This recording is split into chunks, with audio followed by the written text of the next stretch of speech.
Originally, this video was supposed to be a top 10 toxic Dcla ships. Oops, my opinion only, don't come at me, hehe. But I decided not to. And that is mainly because I know which is my number one, but for the others I am not sure where to put on the ranking, and I also know that I will change my mind of the ranking within a week if I make a video. Like, my number one will always be my number one, but all the other ones will like switch around so much. But I did want to talk about toxic Dcla ships and characters in general and have a bit of a discussion about it, because I think fandoms in general are very quick to call something toxic, but sometimes things aren't toxic, they are simply just messy or annoying. I don't think this video is gonna have a clear conclusion. I just wanna talk and discuss, so I will do exactly that. Now, we can ask ourselves, what is toxic? And that is a pretty hard question, because I think the word toxic is a pretty broad term. It can mean essentially what you want it to mean in the situation. A toxic relationship for me is when I notice that the relationship negatively impacts either one or both parts. But it doesn't always have to be like that. Sometimes the relationship can be good and it's still toxic. But in many cases I feel like a relationship is toxic if it simply is not good for one or both of their mental healths to be together. But you can really call anything that you simply dislike toxic. For example, if you see a couple that argues a lot, you can say that is toxic.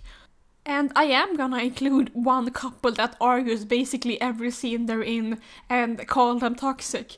However, it can also be a toxic relationship if they never argue. Determining if a fictional character is toxic is very individual. Because maybe you met someone in real life that really reminded you of this character, and therefore you think the character is toxic because it reminds you of a real life toxic person that you know. In other cases, you have never met anyone in real life that is just like this character, but you just feel really bad vibes, and therefore you think that they are toxic.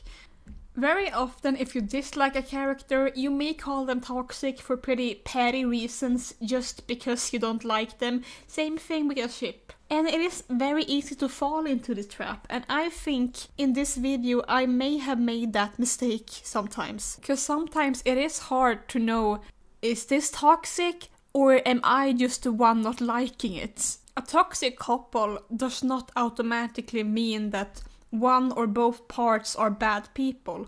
It can be the two most non-toxic people that together become a toxic couple. It can also be two people that alone are pretty toxic, but together they are not toxic at all. I think that most people have a pretty good idea what they perceive as toxic, but there's also characters and ships that are exceptions to the rules. And it's very individual too. It can also sometimes be hard to admit that your favorite ship might be toxic. But there's a lot of ships that I like that I can admit are toxic.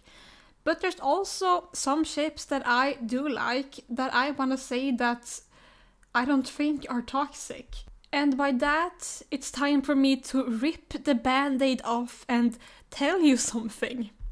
I don't think Leonetta is toxic. Listen, this is something that I have analyzed for a decade now, and it's so common to call them toxic that I at many points have said that, yeah, I guess they are a bit toxic, but I have always been so unsure of it because I am not sure if their relationship is something that I would call toxic exactly. But I think my main point with this is that many people say that they are the most toxic in the whole show, and you know that this show is the same show that has German and Angie in it. So why are you calling the two teenagers the most toxic? I am going to explain my arguments here for why Leonetta is not toxic. First of all, none of them individually are toxic people. Violetta is a sheltered girl by the start of the show who just wants to make some friends, and Leon at the start of the show is a bit bitchy, yes, but it's also kind of clear that this isn't really who he is. He is kind of putting on an act. And like, I would say basically after the first 5 episodes you basically forget that Leon ever was like that. For the first 2 seasons, Violetta does absolutely nothing that is toxic, especially not in season 1. With Leon, especially in season 1, he is pretty mean to Tomas. Him and Tomas have a toxic relationship. And here's where my biases come in, because I don't like Tomas, so I don't mind when Leon is mean to him, because I will also be mean to him. But this is also why people who like Tomas think that Leon is toxic.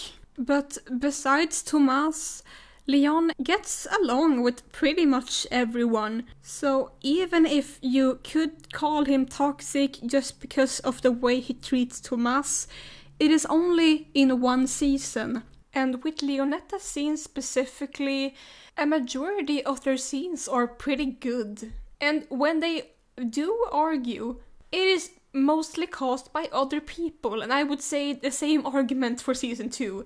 I will elaborate on that soon. And by season 2, I think Leon still is not a toxic person, and the only one he has conflict with is with Diego. And that is also because Diego actively seeks conflict with him. He pushes his buttons. But Leonetta in season 2 is the best addition according to me.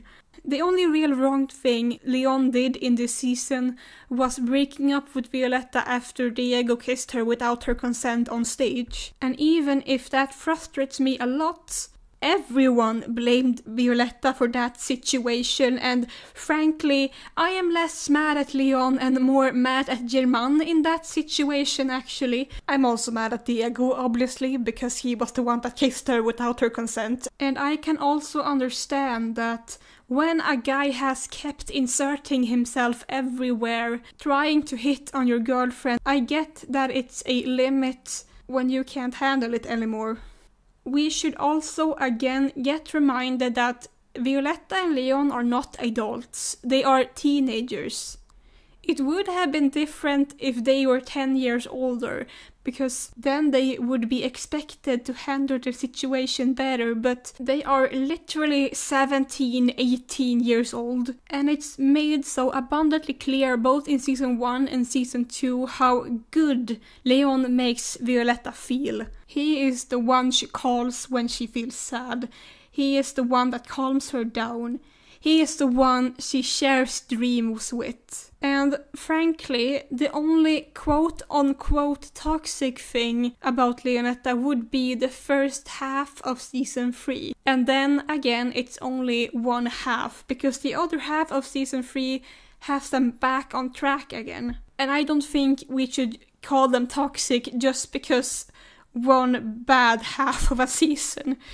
But this time it wasn't so much about other people and rather because of themselves. And this time it was Violetta's fault.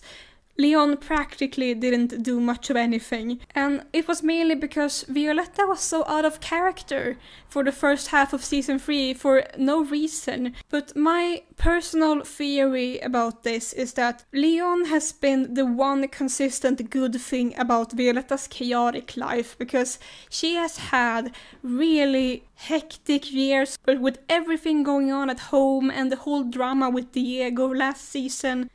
And so Leon is something that she does not want to lose, because it's one of the good, consistent things in her life. And that is why she gets way, way more clingy. And why she, for example, can't accept that he might quit the studio, because it would mean that she wouldn't see him again, and she's afraid that she would lose him in that case. and it's almost to the point where she suffocates him. And honestly, maybe it was healthy for them to get a break, because it could have potentially been more toxic if they stayed together.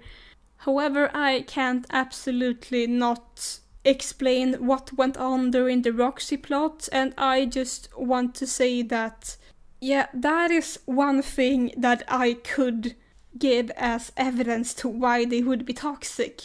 However, because it is only during a certain amount of time, it is only during 15 episodes of this show that is 240 episodes long. Because after the Roxy plot, they slowly get back on track again. And they soon become the Leonetta that I remember from previous season. And so in the end they have more good things going for them than bad things. And even if the first half of season 3 was pretty rough actually, I will not call them toxic just because of that thing. And I am in no way saying that Leonetta is a perfect couple. They are a very messy couple. But they aren't to the point where it becomes toxic, because in the end they are good for each other. They feel really good being with each other. And I think just with a little maturity, they will be the ones that stay together forever. One common thing people make when they argue that Leonetta is toxic is saying that, well, they're so jealous of each other all the time. And I want to say something. Jealousy is not something that is a typical Leonetta trait. That is a problem with literally every single Dcla couple. Okay, not literally every single one, but about 80% of all the Dcla ships have a problem with jealousy. It is to the point where Jim in Soy Luna broke up with Nico much because she didn't feel jealous when he talked to other girls, and she thought that as a girlfriend you need to be jealous when your boyfriend talks to other girls. This is also evidence to why I believe that Jim is a lesbian that does not know how heterosexual a relationship works. But more on that in my Jim and Jam deep analysis video.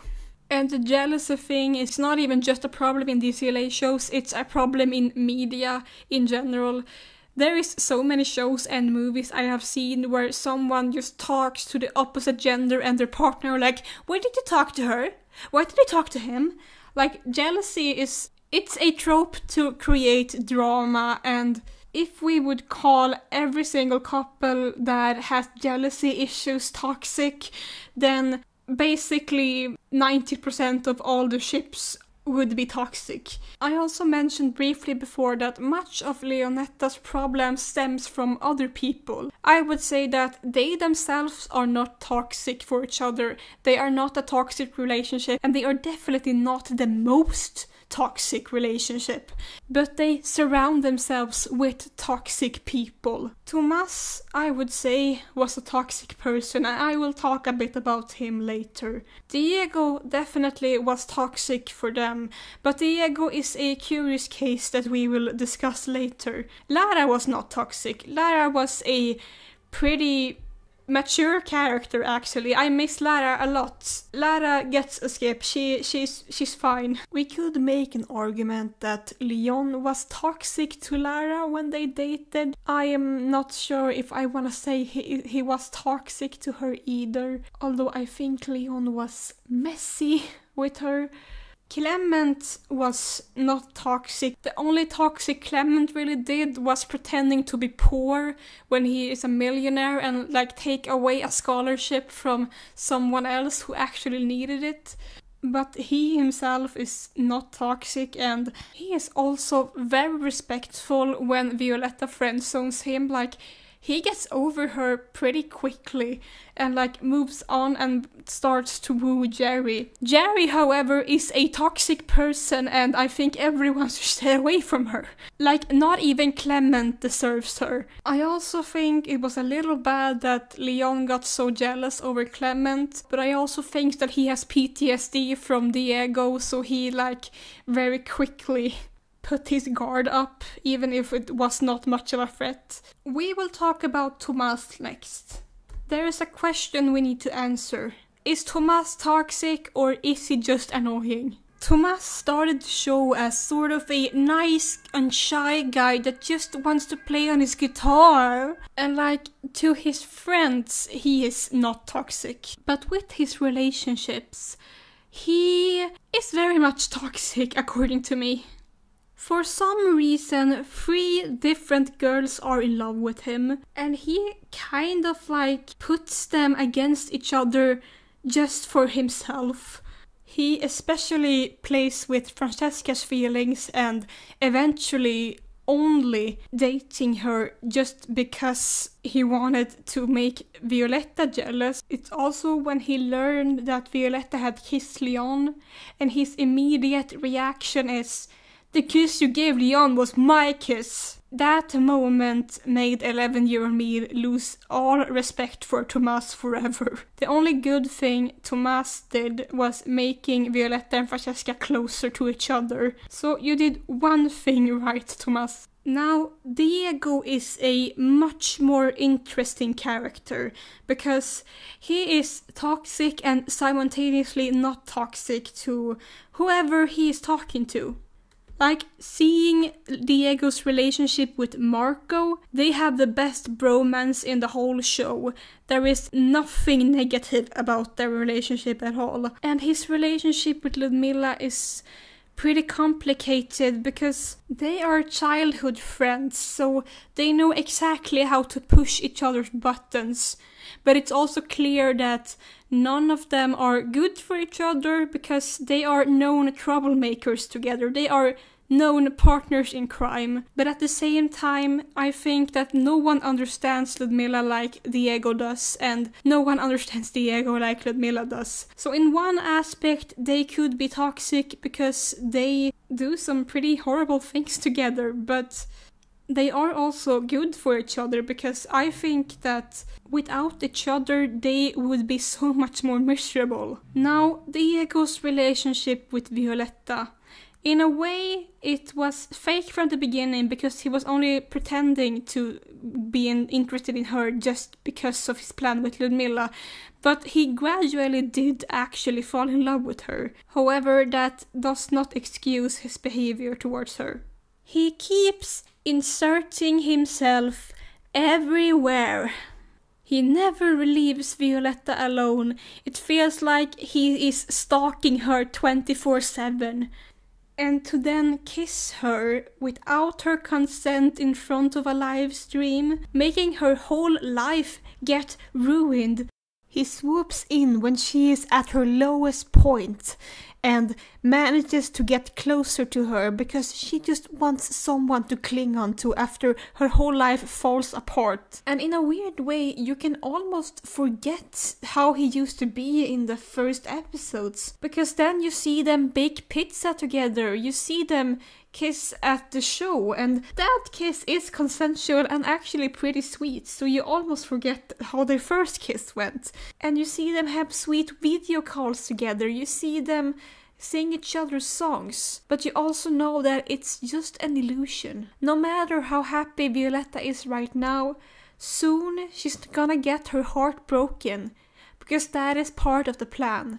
Even if Diego genuinely has feelings for her, the plan is to break her heart. And so you as a viewer are just waiting for this ticking bomb. And because of that, Diego and Violetta are a toxic relationship. Because it can seem like it's so filled with joy, but we also can't forget how it began with him practically bothering her until she gave up and let him in. And we can't forget how it ended, because even if Violetta wouldn't have found out by a recording, she would have found out later, and no matter what, it would have ended in heartbreak. And who's there when she is so heartbroken about Diego? Leon. He is there and he saves her. He is her safe point. The thing is, Diego does the same kind of method with Francesca, that he bothers her until she gives in. But in that situation, it's a bit different. First of all, because he has no evil plan behind it. He genuinely has feelings for her and he wants to get closer to her. The only shitty thing here really is that he keeps flirting with her as she is still dating Marco. But the thing is, the show doesn't really treat it as a problem because Marco is sort of in his own world that he doesn't even seem to mind or care. But it could have very easily been toxic if it was handled a bit differently. But because neither Marco or Francesca seems to mind, Francesca easier lets herself fall for him. I do think that their whole hiding plot from Violetta is kind of stupid, mostly because Violetta doesn't care. And I also feel like Diego is not helping Francesca make a decision because every other scene is him saying, you need to tell her. Another scene is, no, don't tell her. Next scene, you need to tell her. Other scene, no, don't tell her. She gets very confused. But there's nothing about their actual relationship that is so toxic. And honestly, because even if Diego is a bit inconsistent if he thinks that Francesca should tell Violetta or not, it's clear that he cares about her and she cares about him a lot too. And after the whole hiding thing, they are just a normal happy couple and there's no drama at all. Except for maybe when Francesca tried to lock him and Gregoria in the dance room, but she also did it out of love. There are two characters that are similar to Leon and Violetta in the sense that none of them are toxic individually.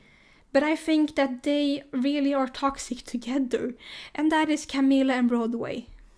Some people say that Leon and Violetta argue all the time, but Leon and Violetta do not argue all the time. But a couple that do argue all the time is Camila and Broadway. And it's often played off as something funny, but sometimes it goes too far and it's not really funny anymore. They, if anyone, do not have any sort of trust with each other at all. Camila seems to pick on Broadway for every little flaw that he has. She almost misinterprets everything he tries to say, and I am not sure how Broadway even can handle it. Not to mention that when Camila had a kissing scene, she wanted to rehearse the kissing scene with literally Andres, Clement and even Nati before she even considered rehearsing it with Broadway, which was her actual boyfriend. They also randomly break up mid-episode and comes back together in the same episode. It's that at some point you are not sure if they are dating or not because they are so on and off all the time. I like Camila and Broadway individually. I think they are both really good friends and they are in general good people, but they should not be dating each other because at some point they need to realize that not much good comes out of this relationship, to be honest. And now we need to discuss Ludmilla, because she has a case where she's not really that toxic in romantic relationships, but when she is with people that she doesn't date, well, okay, she is the show's mean girl, so naturally she's gonna have a quote-unquote toxic personality. However, even if she has proclaimed Violetta as her enemy, she and Violetta do not really have much of a toxic relationship, especially because Violetta most of the time is kind of unbothered by her, and then in season 3 they become sisters, and so they get to know each other for real and they become really close. You can say it's a relationship that started out as toxic, but then slowly wasn't toxic anymore. The two relationships she has that are toxic are first one with her mom and the other one with Nati. And we're not gonna discuss the toxic relationship between parent and child here, but I think you can understand why Priscilla and Ludmilla's relationship is extremely toxic. But her and Nati are way more complex, because on the one hand, it really feels like Ludmilla is just using her for everything, and she is. But Nati is pretty capable of telling her off and saying that she doesn't want to hang out with her anymore. And yet she always comes back. And like, even if Nati has other friends, because she does have other friends, she always goes back to Ludmila anyway. Because despite it all, she loves her. ¿Qué me callé? Por el mismo motivo que te callaste tú. Porque por mucho que me pese, quiero a Ludmila. Ludmila also cannot function without Nati. And it's one of those relationships where you can say that it is pretty toxic, but at the same time, both of them like each other so much that even if maybe it's not the most healthy all the time, they both get something positive out of it. It is also clear that as Ludmila progresses as a character, her relationship with Nati becomes so much better. So that is also a relationship that maybe started out as toxic, but then wasn't anymore. But, well, we can call all of these pairings and characters toxic, but in the end, all of them are just teenagers. And I mean, we shouldn't really judge anyone for how they were when they were 17 years old.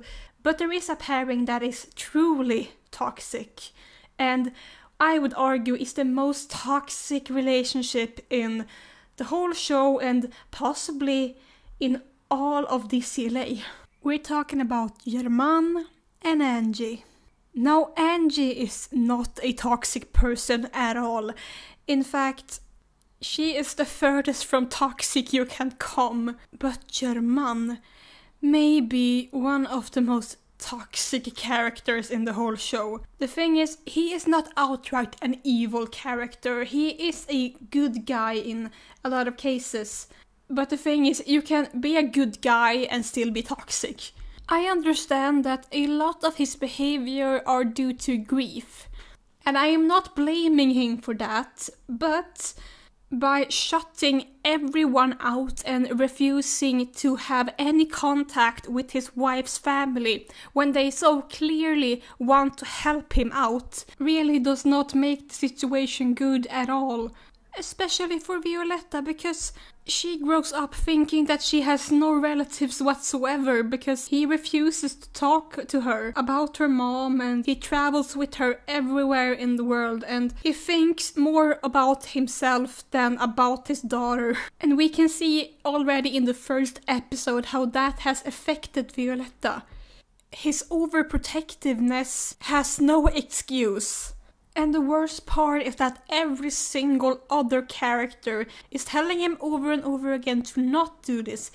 His employers, other adults, and Angie, they all tell him, please stop being so overprotective to Violetta, and he doesn't listen to any of them. And when Angie arrives, immediately you feel such a relief. Even if Violetta at first does not know that she is her aunt, immediately you just see how better her life is the second Angie came into it. And you can only imagine how it would have been like if Angie just had been able to watch her grow up. Imagine an alternate universe where Angie just could be her safe point and someone she could turn to as she grew up. Violetta was the only thing Angie and her mom had left after Maria had died, and German just took her away. And again, I get that this is some sort of coping mechanism for grief, because he has lost his wife, but it's also not a good coping mechanism, and it gives horrible effects in the long run. Right off the bat, Angie has a very strained opinion about German.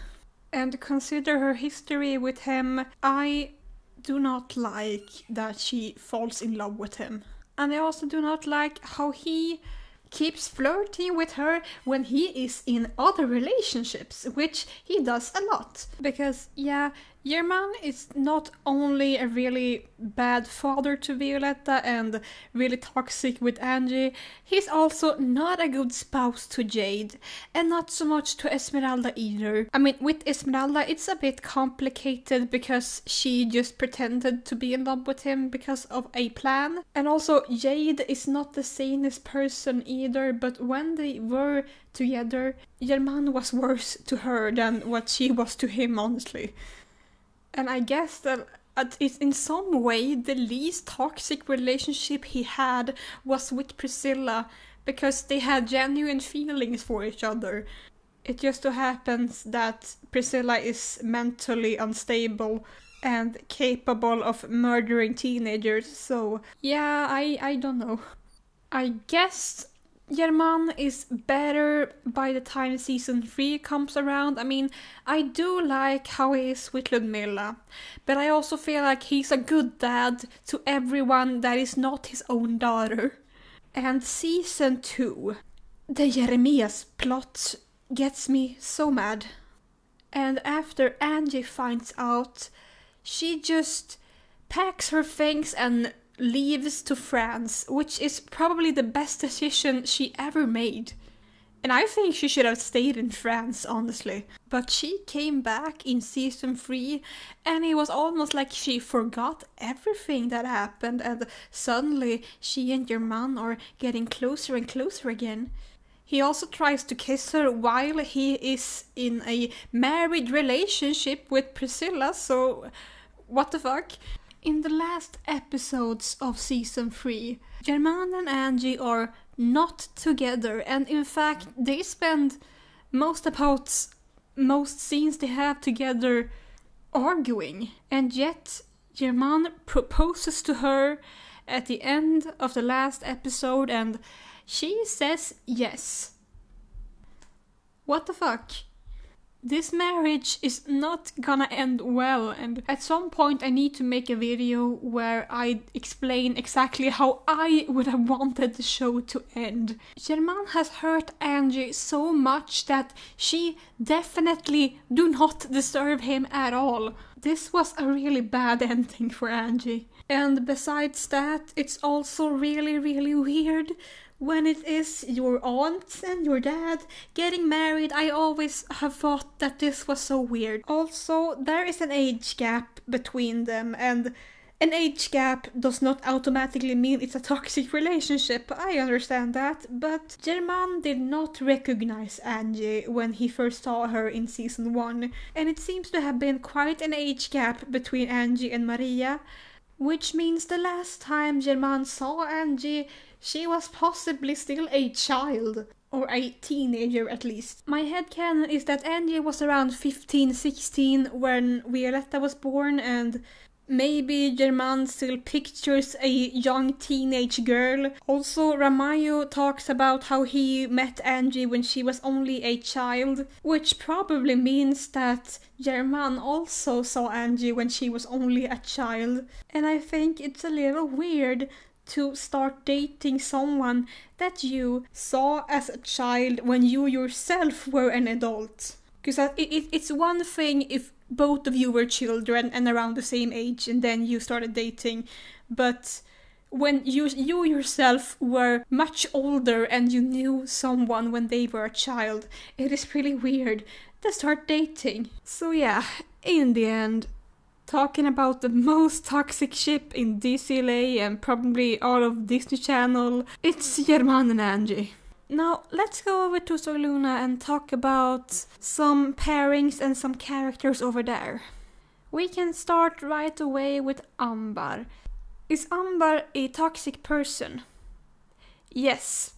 But just like with Ludmilla and with Diego, it's a bit complex. Mostly because we know why Ambar acts the way she does. And that's not an excuse, it's just an explanation. With her friends, she is extremely toxic. She does not treat them well at all. However, when she dates people, I would not call her the toxic one in the relationship. When she is dating Matteo, the show wants us to believe that she is the toxic girlfriend in this. I mean, she's the show's mean girl. She's supposed to be the villain here. But no, Matteo is the toxic boyfriend. And we will talk about him soon. From what I could see, Amber was just trying to make their relationship work. They had been dating for several years, so they had a pretty large established relationship at that point. And then her boyfriend comes and flirts with another girl. and she's expected to not get a little mad and a little jealous when he goes and just flirts with other girls. With her and Simone, no, absolutely not. Their relationship was never toxic. However, Ambar and Benicio's relationship was extremely toxic, but that is because Benicio is the most toxic person on the planet, and even though he is a teenager, I don't think there is redemption in him. He is a lost cause. Burn him alive, please. Okay, I'm just kidding. But yeah, no. I don't have a script when I'm saying this, so I am just blurting out things sometimes. Ambar's only not toxic relationship was with Simone, and that is because even though she is such a mess, he is the least toxic person on the planet. Simone is also really clear with Ambar that he wants to be with her, but if they're gonna be together, she needs to get her shit together. So they are also very open with each other. And they make sure to not let their relationship be toxic. Simone put his guard down. You wanna be with me, then get your shit together. I am willing to help you if you let me. And you could argue that sometimes Simone had a bit too much faith in Ambar. Like, sometimes she was really shitty and he was like, no, but I can fix her. I know there's goodness in her. And it could have been toxic if it turned out that Ambar really did not have anything good in her, but there is a good person inside of her, and she just needed to get a breakthrough to properly have a healthy relationship with him. Now, the source for a lot of things with Ambar is her godmother Sharon. Once again, I don't think I have to say much about how toxic Sharon's relationship with Ambar is, but it is also extremely complex because it's her adoptive mother in the end of the day, and Sharon does love her a lot, but sometimes not in a healthy way, and she is also not so mentally stable, so she shuts out pretty much everyone, including Ambar. Not to mention how Ray is just hopelessly in love with her, and she just steps over him over and over again, because at the end of the day, he's just her employer. She doesn't see him as anything else. Sharon and Ray's relationship is really toxic, and Ray is aware that it is toxic, but because he simps for her so hard, he keeps coming back over and over again, even if he knows that she is just gonna step on him. So yeah, Sharon is an established toxic person, but we as an audience understand exactly why she is the way she is. And she is also a character we are supposed to see as toxic, because she is the villain of the show. And she's a bit like Count Olaf in A Series of Unfortunate Events. There is reasons for her behavior, but it doesn't excuse them, not at all. But also her behavior seemed to be a bit similar even before the whole tragedy, because she could not handle that her one true love friend-zoned her, and she kept obsessing over him, to the point where she got his last name after he died. And just like Germain, she has clearly very unhealthy coping mechanisms. But unlike Germain, the point of her character is that she is a villain that will ruin things. And in the end, she gets karma. She loses her eyesight after how far she took things. Germain is just like slightly nicer in the last season, and he gets to marry his sister-in-law. And he really did not deserve that at all. You could also argue that Ambar and Emilia's relationship is a bit toxic, but I think that it's a similar situation to with Ludmila and Diego, where maybe it can be toxic on the outside, maybe they aren't good for each other, but they also make each other feel good. But now let's talk about Matteo. As I mentioned, he is a toxic boyfriend to Ambar. And he is also a toxic boyfriend to Luna. When I first watched Soy Luna, I got so many early season 2 Diego vibes when watching everything Matteo did. He kept inserting himself everywhere, he barely left Luna alone, and he kissed her without her consent. And then in season 2, instead of just telling Luna what was going on in his life, he just decided to ghost her and basically act like she didn't exist. And I guess he is a bit more fine in season 3, but by that point it's a bit too late for me to like fall for them. There's just been so many occasions where he makes Luna feel bad, and I am aware it's not all black and white, and of course there are moments where he makes Luna feel good too. They are dating for a reason because they do obviously have good moments too. But the way that Matteo hurts Luna, it's a way that makes me feel like he should absolutely not be dating her and he should leave her alone.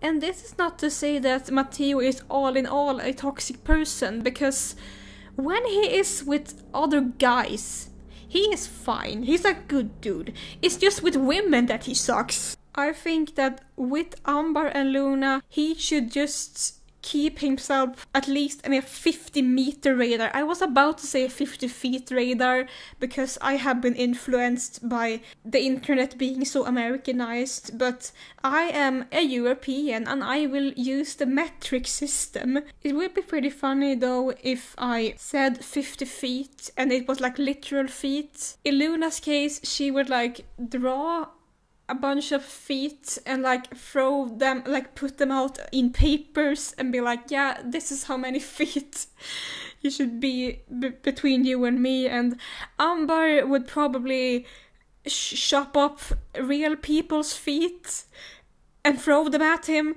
I've seen an opinion that I would say a minority has, but it's still an opinion that I have seen.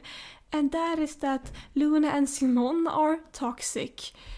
And that Luna specifically would be toxic in the relationship. And that is probably an opinion that I would disagree the most with. And I really, really, really disagree when people say stuff like they think that Luna practically cheated on Simon with Matteo when they dated.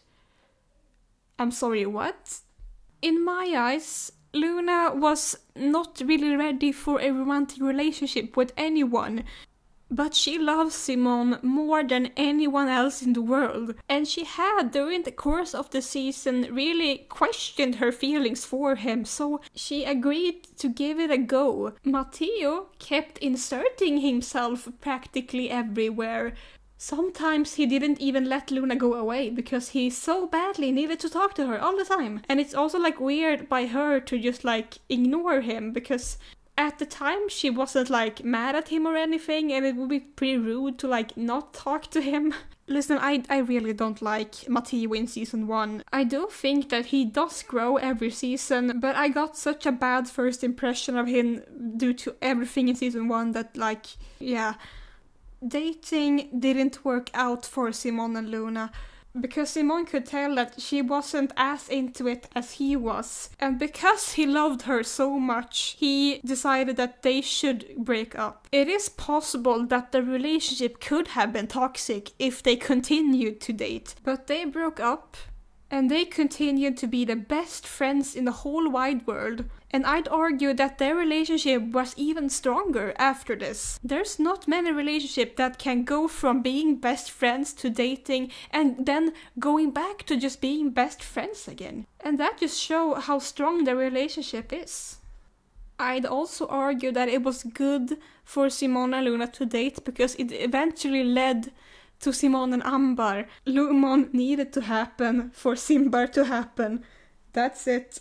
And I have said this before, I think the best endgame option for Luna would have been Simon, but since he ends up with Amber and he can't end up with both, I think that Luna should have ended up single, because she would thrive as a single, and if she wouldn't end up single, I think she should have ended up with Nina, because Nina got a terrible endgame too.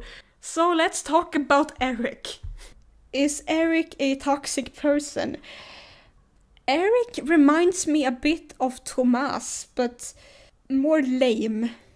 He feels like the kind of guy that had the same personality since he was a kid and never changed because no one ever stepped in and helped him grow as a person. Like, I can imagine him being like 7 years old and being exactly the same as he is in the show. But back then everyone thought he was just so cute and he would probably grow out of it. He would probably grow out of his shyness. He would probably be more confident when he grows up. And then he didn't do that at all. But I am not sure if Eric is toxic or more just like someone people feel bad about. I mean, I think Nina was kind of guilt-tripped to start dating him because she felt bad for him because he was so shy and he didn't mean to kiss her without her consent. Literally, she apologized to him because he kissed her without her consent. And you know what? Now when I say that, yeah, it's a bit toxic. But just like with Violetta, me calling most of these characters toxic, well, most of them are still just teenagers and they can't change. Except for Benicio. He may be a teenager, but he will never change. And calling the adults toxic are on another level because they are adults and they are fully matured. But there's something with calling characters and ships toxic because, as I mentioned in the beginning, are they really toxic or do you just not like them? Because I have seen people call Violetta and Luna toxic, and they are absolutely not toxic. But I wonder if it can be because if people don't like them, they suddenly see every little thing they don't like as toxic. And I have tried to ask myself the same questions about some characters that I dislike. I mean, I dislike Matteo, but is he really toxic? And I think he is pretty toxic. Because I recognize traits that I have seen in other characters that I also think are toxic. However, I have said that he gets a little better by the show and maybe Luteo isn't very toxic by the end of season 3, but because of their history I just could not get into them at all. And even though I think Luteo might not be as toxic by the end of the show, I still don't think they should be together. Hashtag let Luna be single 2024. Finally, we have a brief section on Bia. As Bia is not out in my country, I have to use old clips and some screenshots. But with Bia, it was very much that they tried to polish everything, like they tried to fix everything from the previous shows, so that basically all of the relationships are pretty healthy. Like, Bia and Manuel are the most non-toxic relationship ever. The only ships that I have somewhat of a problem with would be Chiara and Guillermo, and that is only because of the age gap. I think it's too big of an age gap, but the relationship in particular isn't that toxic, or maybe it is, maybe I need to rewatch the show, but like the only weird part about it is that they have a big age gap, but they seem to be fine, from what I remember at least. As mentioned, the show is not out in my country, so it's hard for me to really watch it. But then we have Antonio and Paula. But the thing is, the show wants you to see them as toxic because they are so fucking toxic, and it's because of Antonio most of all. This guy cheated on his wife while they were still married, and they kept on being married after he cheated for some reason. He told his son to not tell anyone what actually happened during the accident, because then he, as the parent, would get in jail because his minor son was driving. But like, shouldn't Victor be the one that would be in trouble, not his dad? Like, okay. And I don't think Paula is a very good person either, but I can also like understand her more because it's clear that she does care about her family. So I think it's just the environment that makes her more toxic. And she and Antonio did get a divorce, but it seems like they still are sort of together. I also think Alex is a pretty toxic person, but he is also like 18 years old, so possibly he can change with just some more maturity. So with this, I don't have so much more to say. As I mentioned, this video does not really have a conclusion. It was just me that wanted to talk a bit about toxic Dcla ships and toxic Dcla characters. And how some character may be toxic, but we still love them.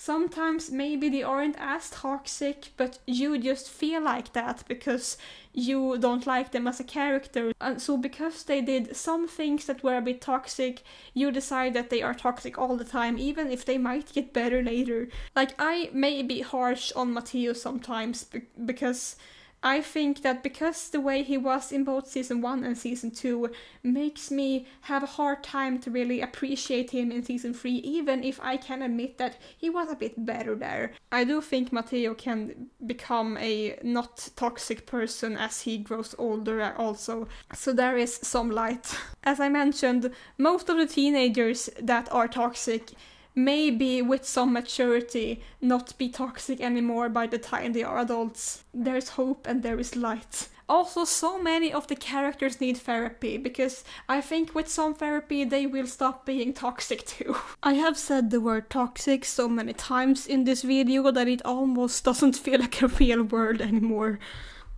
The next video I will make will be a much more positive video, because Pride Month is coming up and I think I can talk about my favorite non-canon Dcla ships. I made a video some months back talking about the queer subtext of the Dcla shows, and this video maybe I can talk about my favorite non-canon queer ships from these shows. Doesn't that sound good? And with that, I will see you guys another time. Thank you and goodbye.